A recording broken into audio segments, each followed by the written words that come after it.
सुरक्षा प्रति गुरुत्व न देई जेएसडब्ल्यू कंपनी कार्य करुथबारु घटिछि बड़ घटना।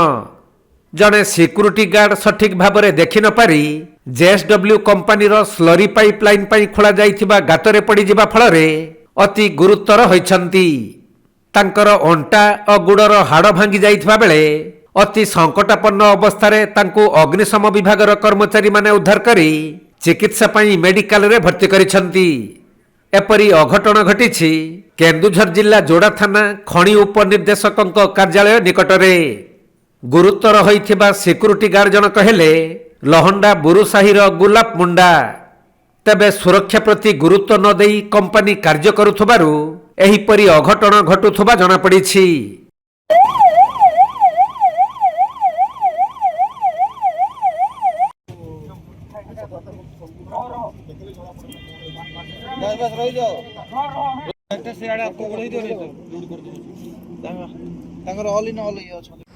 केन्दुझर जिल्लारू दीपेश कुमार बेहेरा रिपोर्ट, कोणार्क लाइव।